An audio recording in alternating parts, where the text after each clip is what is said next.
Tagar kabur aja dulu menggema di sosial media. Tagar yang kini ramai diunggah oleh netizen terutama generasi Z sebagai respon atas kondisi ekonomi, sosial hingga keadilan di dalam negeri yang dianggap carut marut. Tagar kabur aja dulu dianggap sebagai ajakan untuk mencari peluang di tempat yang lebih baik. Sejumlah konten yang memenuhi lini masa berisi pengalaman kreator Indonesia yang menunjukkan pengalaman bekerja, sekolah hingga merintis usaha di luar negeri dengan hasil yang kerap diakui lebih baik. Publik figur Indonesia Helmi Yahya melalui akun media sosialnya menyebut banyak anak muda Indonesia merasa lebih dihargai di luar negeri. Dan mereka merasa lebih dihargai juga di luar negeri. Ya di sini untuk mendapatkan pekerjaan UMR aja susah. Jadi sebenarnya kabur aja dulu ini agak-agak menjadi semacam brain drain. Brain drain itu artinya itu adalah peristiwa di mana banyak orang-orang pintar itu yang tidak pulang dari luar negeri untuk ke Indonesia atau mereka kabur. Dan ini kabur aja dulu ini ekstrim banget loh. Banyak sekali anak-anak muda terutama yang umur 20-an sampai 30, 40-an itu kabur. Kenapa mereka kabur? Waduh, ini sedih ya. Anak-anak umur ini ya, milenial dan terutama Gen Z ini, mereka lebih kritis loh. Ya lebih kritis, lebih berani ngomong, lebih berani bersikap. Negara yang paling banyak jadi tujuan pekerja migran asal Indonesia adalah Hong Kong dengan hampir 93.000 pekerja migran asal Indonesia. Kedua Taiwan dengan 79.000 pekerja, ketiga Malaysia dengan 43.000 pekerja, keempat Jepang dengan hampir 12.000 pekerja, kelima Korea Selatan sekitar 10.000 pekerja. Keenam Singapura juga sekitar 10.000 pekerja, ketujuh Arab Saudi sekitar 7.000 pekerja, 8 Italia sekitar 3.000 pekerja, 9 Brunei Darussalam sekitar 2.800 pekerja, dan ke-10 Turki sekitar 2.500 pekerja asal Indonesia. Yang saya khawatir dari reaksi yang sekarang terjadi di kalangan anak muda itu adalah cerminan dari social distrust, ya, ketidakpercayaan anak-anak muda terhadap apa yang terjadi atau pengelolaan negara yang ada pada saat sekarang ini. Masa depan mereka menjadi tidak menentu, mereka tidak secure, tidak merasa aman. Nah, dikaitkan dengan hal-hal yang sangat spesifik, ya, misalnya tentang sistem penggajian, sistem apalagi kalau dikaitkan dengan kehidupan yang lebih luas tentang kebutuhan perumahan dan sebagainya, ada ketimpangan yang luar biasa. Ya, Anda masih bersama kami pemirsa di program One on One bersama Wakil Menteri Ketenagakerjaan Republik Indonesia Bang Immanuel Ebenezer. Yang sedang viral saat ini hashtag kabur aja dulu. Nah, menurut dari Kementerian Ketenagakerjaan sendiri ini melihat hashtag ini dan viral seperti apa, Bang? Gini, soal hashtag ini kan banyak orang punya dua sudut pandang ya. Pertama, karena saya langsung konfirmasi oleh mereka yang menggagas ini, itu si Mas Ainun Najib kalau masalah yang sekarang menjadi diaspora di Singapura. Pertama, gagasan ini lahir hashtag ini itu untuk menyemangati kawan-kawan untuk bekerja di luar, selain bekerja mencari belajar dan sebagainya. Nah, kemari kesannya konotasinya jadi kesannya buruk gitu loh. Kok kabur aja dan harus gini. Pertanyaan itu waktu saya ngejawab itu juga, itu saya nggak tahu itu yang nanya itu wartawan atau bukan. Tiba-tiba itu ada itu di salah satu media mainstream ya. Tapi saya mau komplain, saya nggak mau karena saya pikir ya sudahlah gitu loh. Karena emang jawabannya kan saya spontan semua. Gitu pas saya tanya kabur aja, balik lagi deh gitu loh. Jawaban itu yang akhirnya menjadi viral dan yang mengorkestrasi saya tahu semua, teman saya semua gitu loh. Makanya saya bilang, ih kok begitu. Tapi gini prinsipnya, kita kawan-kawan yang mau keluar negeri kan sudah banyak. Entah itu magang, bekerja tetap di sana. Nggak ada satupun yang teriak, bikin, kabur aja dulu yuk. Nggak ada tuh. Dan kemudian yang kawan-kawan magang juga di Jepang, Korea, dan semuanya. Kan mereka juga memiliki skill. Selain punya kemampuan bahasa, jangan sampai mereka terjebak dengan para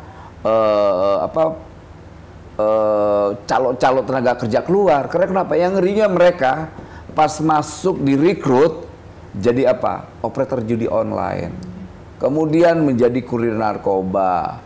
Kemudian jadi scamming gitu. Itu yang kita khawatirkan. Makanya saya bilang pergi aja. Bahkan ada beberapa kawan-kawan yang ke Jepang, saya bilang kalau kalian ke Jepang, kalau betah lanjutkan, ajak tetangga kalian, ajak saudara kalian. Seandainya sudah sejahtera, balik gitu loh. Kalau tidak sejahtera, jangan. Karena prinsip orang-orang Sumatera ya, orang Batak, kemudian orang Madura, orang Bugis, ketika merantau dia hanya mau pulang ketika dia sukses. Lihat orang-orang Bugis, ada yang di Jepang nggak pulang tuh mereka, di Afrika, di mana? Karena kan karakter bangsa ini kan karakter pejuang, bukan pecundang, bukan lari kabur lantas sudah nggak balik lagi. Dengan coba membuat semacam pesan yang terkesan pesimis. Kok kesannya pesimis ya? Karena kita ini anak-anak pejuang semua, anak-anak petarung. Republik ini hadir itu karena darah juang anak-anak muda, bukan darah pecundang. Lantas ada yang minta, Pak Wamen minta maaf, gue nggak mau minta maaf. Apa yang gue minta maaf? Nggak ada urusan, saya bilang. Saya punya semangat untuk Republik ini. Kemudian ada kawan-kawan mau kerja di sana, laporkan ke kita. Seandainya kawan-kawan kaliannya kurang, kita siapkan skillnya biar upskillnya ada, gitu loh. Kita siapkan BLK, gitu loh. Kita siapkan apa kawan-kawan mau. Sebetulnya di pemerintahan Pak Prabowo Gibran ini dengan dipimpin Pak Menteri Yasserli dan saya di sini, hal-hal yang kiranya mempersulit bisa laporan ke saya langsung. Udah kita permudah semua. Karena komitmen kita adalah menciptakan lapangan pekerjaan. Kedua, bagaimana mengikuti narasi Pak Presiden, yaitu apa? Indonesia ini rakyatnya harus tidur nyenyak. Nyenyak itu dalam arti bahagia, bisa mimpi indah, gitu. Bukan tidur dengan ketakutan, besok bayar kontrakan gimana ya, besok bayar sekolah anakku gimana ya, besok ongkos sana. Enggak. Itu menjadi komitmen Pak Prabowo. Makanya sampai detik ini Indonesia terang dan tidak ada yang mau kabur. Gitu. Dia tetap mencintai bangsa ini, bukan terkait patriotisme ya, tapi ini terkait tanggung jawab moral kita sebagai anak bangsa. Dengan semangat, nada semangat, pesan yang semangat, itu yang kita inginkan. Bukan dibilang kritik apanya, itu bukan kritik. Kita nih suka mengkritik kekuasaan. Misalnya kita, kekuasaan ini korup, kita harus cari pemimpin yang tidak korup. Nah, itu baru kritik. Ini kabur aja lah, wih apa gitu. Dan semua pertanyaan itu menurut saya kan pertanyaan yang spontan yang ditanyakan ke saya. Jawaban saya spontan juga. Makanya saya bilang ya mau kabur aja, jangan balik lagi ya gitu. Sembari saya ketawa saat itu. Tapi secara prinsip, tadi saya sampaikan di awal, negara ini tidak mau sampai warga negaranya yang pergi keluar itu malah susah gitu. Contohnya sederhana apa? Kasus yang di Kamboja. Berangkat ke Kamboja, nggak tahu jadi operator judi online, disiksa, dipukulin, teriak-teriak bikin vlog, Pak pemerintah kami susah, kan kita nggak mau begitu, gitu loh. Kemudian yang di Malaysia ditembak, ya kan, itu fakta, itu bukan kita nggak ngada-ngada. Bahkan ada 70.000 tenaga kerja kita di Kamboja. Jadi apa? Jadi operator judi online. Mereka pergi tanpa ketahuin kita tuh. Maksud saya kalian pergi, ya biar kita punya tanggung jawab negara ini. Jangan nanti susahnya kita yang diteriakin. Gitu loh. Itu hal kayak begitulah. Tadi kan Bang Noel juga sempat berbicara terkait dengan yang tagar Kamboja dulu ini menyindir situasi. Banyak yang mengira menyindir situasi dunia kerja di Indonesia saat ini. Apakah memang dunia kerja Indonesia saat ini sedang tidak baik-baik aja Bang? Jangankan Indonesia, secara global juga emang baik-baik. Amerika tuh angka penganggurannya tinggi. Mana yang nggak tinggi negara? Gitu loh. Nah ini kan gini nih, mereka kadang-kadang nggak paham. Mereka hanya senang dengan informasi gaji besar. Mereka tidak tahu bahwa ketika mereka kerja di sana gajinya besar. Tapi ingat, ada mereka bayar pajak. Pertama, belum lagi komponen-komponen yang lain harus mereka penuhi. Misalnya kayak bayar tempat tinggal, ongkos kemana, dan lain-lainnya, belum makannya. Saya tanya teman-teman saya yang di Eropa ya, di Jerman ya, gajimu berapa bro? Gue gede, berapa? 40 juta. Lantas bayar apartemen berapa? 12 juta, well. Sisa berapa tuh? Sekian juta. Lantas uang ini taruh sekian juta, well. Sisa-sisa semua berapa ya lu pegang? Ya lumayan lah, berapa? 3-4 juta katanya. Ya kecil-kecil juga dong, saya bilang. Percuma. Mereka hanya mendengar kesannya gaji besar. Mereka tidak melihat potongan pajak dan lain-lainnya, nyewa apartemen, rumah dan sebagainya, gitu loh. Jadi hanya tergiur dengan gaji besar. Mereka pikir kayak di Indonesia, tapi pada akhirnya apa? Mereka pada pulang dengan mencintai bangsa ini, gitu. Tapi ingat, mereka yang pergi ke sana, ke luar negeri adalah patriotik bangsa. Dan ingat, para pekerja migran kita adalah penyumbang devisa nomor 2 di Republik ini. Dan mereka harus mendapatkan sebuah penghormatan yang luar biasa juga. Makanya bangsa ini harus belajar menghormati anak bangsanya yang berjuang di sana. Contoh apa? Cina. Wah, anak-anak mudanya. India. Balik semua tuh. Transfer knowledge itu luar biasa. Akhirnya negaranya maju, Cina maju. Nah, kita kan mau begitu. Dan itu memang sudah terjadi. Gitu loh. Kita senang sekali diaspora-diaspora di sana ketika pulang ke Indonesia. Mereka menurut saya para patriotik ya, bukan pahlawan devisa, tapi memang seorang patriotik. Kok perlu kita bilang patriotik devisa gitu. Sebetulnya saya tidak mau merespon hashtag, tapi secara substansi kalau kawan-kawan mau kerja di luar, negara tidak pernah melarang. Kedua, kawan-kawan mau kerja di sana yang skillnya tidak ada harus lebih berhati-hati. Kita Kementerian Tenaga Kerja menyiapkan namanya Balai Latihan Kerja untuk kawan-kawan yang tidak memiliki skill-skill yang menjadi kebutuhan tempat kerja di luar negeri. Yang pasti kami Kementerian Tenaga Kerja tidak menyiapkan tenaga kerja untuk operator judi, itu udah pasti. Kami tidak menyiapkan tenaga kerja untuk scamming. Kami tidak menyiapkan tenaga kerja yang terkait yang melanggar itu. Gitu. Jadi kita hanya fokus tenaga kerja yang terampil.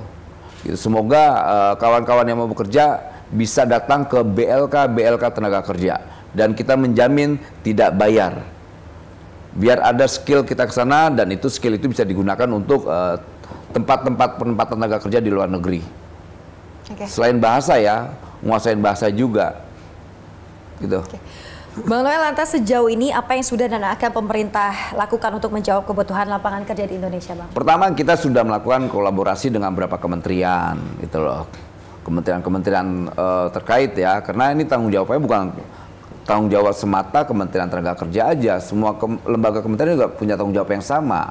Pertama itu, kedua, ya kita ngeliat fenomena di bawah ini tentang calo-calo tenaga kerja, dan itu tidak bagus, dan kami akan melakukan tindakan-tindakan hukum. Gitu. Dan itu ternyata salah satu perusak. Akhirnya kasihan kawan-kawan pencari tenaga kerja itu dihambat dengan calo-calo ini.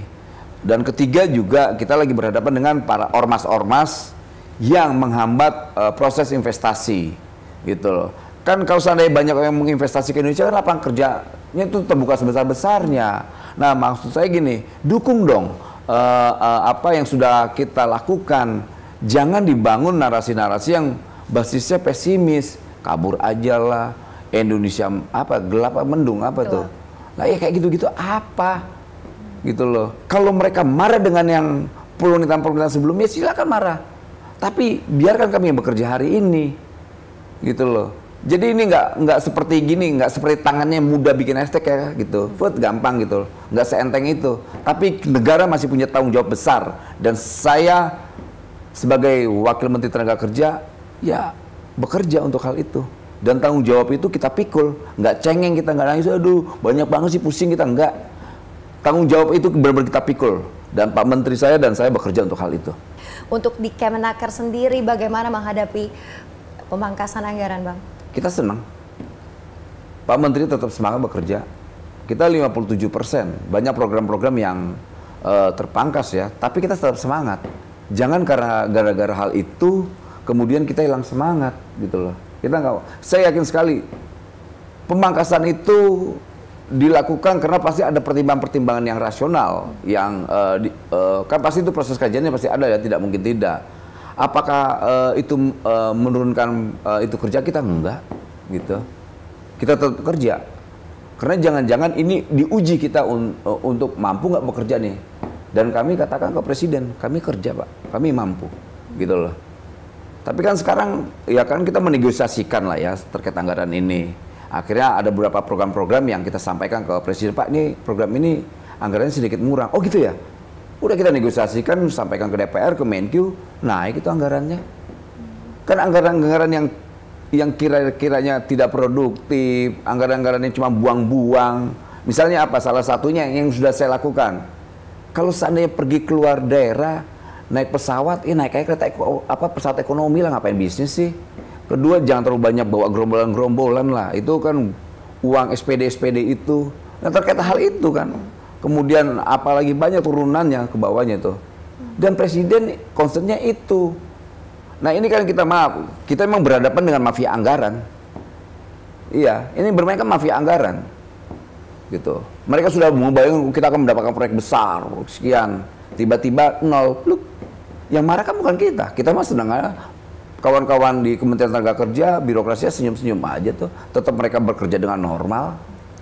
Gitu. Baru kali ini seorang pejabat bilang ada mafia anggaran. Lantas Bang, untuk di Kemenkar sendiri terkait dengan efisiensi anggaran, apa saja yang dilakukan penghematan tuh dari sisi apa saja? Pertama, yang pasti nanti kita ingatkan ke kawan-kawan di birokrasi, udah kita misal ada seminar-seminar, yuk kita mendingan jangan di hotel, sementara di gedung yang kita miliki juga bagus kok. Kedua, pejabat-pejabat untuk tidak lagi naik pesawat-pesawat yang bisnis, fasilitas gitulah, udah naik aja ekonomi.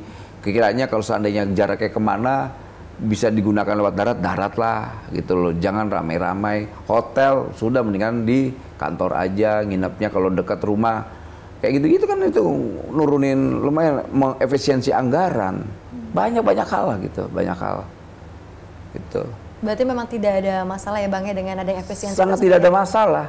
Bahkan dampak dari efisiensi anggaran itu kan negara mendapatkan anggaran yang lebih besar, dan itu kan bisa diinvestasikan misalnya buat proyek investasi yang nanti bisa ada resapan tenaga kerjanya. Nah, orang tidak berpikir begitu. Kita tidak mau masuk dalam narasi-narasi para mafia anggaran. Ini aktivis gue keluar yang kayak gini-gini nih. Ya baik, terima kasih banyak Bang Immanuel Ebenezer selaku Wakil Menteri Ketenagakerjaan Republik Indonesia atas waktunya bersama kami di program One on One. Ya pemirsa, itulah tadi wawancara kami dengan Wamenaker Bang Noel. Saya Smetania pamit undur diri, sampai berjumpa lagi di episode One on One berikutnya. Terima kasih dan sampai jumpa.